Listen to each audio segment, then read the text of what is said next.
क्या आप जानते हैं कि कुरान करीम की एक ऐसी आयत भी है जिसे नबी करीम सल्लल्लाहु अलैहि वसल्लम ने कुरान की सबसे अजीब आयत करार दिया है।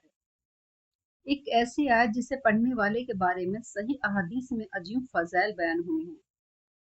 आखिर इस आयत में ऐसी क्या खास बात है और क्यों हर मुसलमान को इसे याद करके अपनी रोज़मर्रा ज़िंदगी का हिस्सा बनाना चाहिए। आज की वीडियो आखिर तक ज़रूर देखिए, क्योंकि आखिर में मैं आपको एक ऐसा अमल बताऊंगी जो सिर्फ 1 मिनट लेता है, मगर इसकी फजीलत बहुत बड़ी है। तो नाजरीन, हम बात कर रहे हैं आयतल कुर्सी की, जो सूरह बकरा की आयत नंबर 255 है। एक मर्तबा रसूलुल्लाह सल्लल्लाहु अलैहि वसल्लम ने सहाबी इब्न बिन क़ाब से पूछा, तुम्हारे नज़दीक कुरान की सबसे अजीम आयत कौन सी है?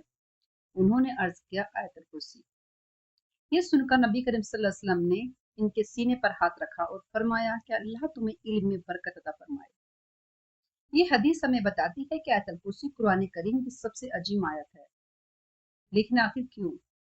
क्योंकि इस एक आयत में अल्लाह ताला की अजमत, इसकी वहदानियत, इसका इल्म, इसकी कुदरत और इसकी कामिल बादशाही का ऐसा जमा बयान है जो कुरान में अपनी मिसाल आप है। इस आयत में हमें बताया जाता है कि अल्लाह के सिवा कोई माबूद नहीं, वो हमेशा जिंदा रहने वाला है। इसे ना ऊँग आती है और ना नींद। आसमानों और जमीन में जो कुछ है सब इसी का है। फिर अल्लाह ताला फरमाता है कि इसकी इजाजत के बगैर कोई इसके हुजूर सिफारिश नहीं कर सकता और वो हर जाहिर और पोशीदा चीज को जानता है। नाजरीन, आयतल कुर्सी सिर्फ पढ़ने की आयत नहीं, बल्कि ये हमारे ईमान को मजबूत करने वाली आयत भी है। सही अहदीस में आता है कि जो शख्स हर फर्ज नमाज के बाद आयतल कुर्सी पढ़ता है, इसके लिए जन्नत में दाखिल होने से सिर्फ मौत हायल रह जाती है। यानी अगर वो ईमान पर दुनिया से रुखसत हो तो उसके लिए अजीम बशरत है। इसी तरह सही बुखारी में एक रवायत है कि सोने से पहले आयतल कुर्सी पढ़ने वाले के लिए अल्लाह ताला एक मुहाफिज मुकर्रर फरमा देता है और सुबह तक शैतान इसके करीब नहीं आता। इसलिए बहुत से मुसलमान सोने से पहले आयतल कुर्सी पढ़ने का एहतमाम करते हैं। लेकिन एक बात हमेशा याद रखिए, सिर्फ पढ़ लेना काफी नहीं, बल्कि इसका मतलब समझना भी जरूरी है। जब आप जान लेते हैं कि अल्लाह हर चीज पर कादिर है, हर चीज को जानता है और इसी के हाथ में पूरी कायनात का निजाम है, तो दिल से खौफ खत्म होता है और अल्लाह पर भरोसा बढ़ता है। अगर आज तक आपने आयतल कुर्सी को सिर्फ एक मामूल समझकर पढ़ा है, तो आज से इसे समझकर पढ़ने की कोशिश कीजिए। हो सकता है यही एक आयत आपके दिल को अल्लाह के करीब कर दे।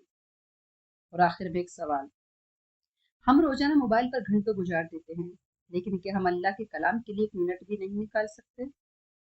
आज ही अहद कीजिए कि हर फर्ज नमाज के बाद और सोने से पहले आयतल कुर्सी जरूर पढ़ें, और अगर अभी याद नहीं तो आज ही इसे याद करना शुरू कर दें। अल्लाह ताला हमें कुरान करीम से मोहब्बत, इसे समझने और इस पर अमल करने की तौफीक अता फरमाए। आमीन रब्बुल आलमीन। अगर आपको ये वीडियो पसंद आई हो तो इसे अपने घर वालों और दोस्तों के साथ जरूर शेयर करें, क्योंकि हो सकता है कि आपके एक शेयर की वजह से कोई शख्स आयतल कुर्सी को अपनी रोजाना की आदत बना ले और इसका अज्र अल्लाह ताला आपको भी अता फरमाए। आमीन या रब्बुल आलमीन। अस्सलामु अलैकुम रहमतुल्लाहि व बरकातुहू।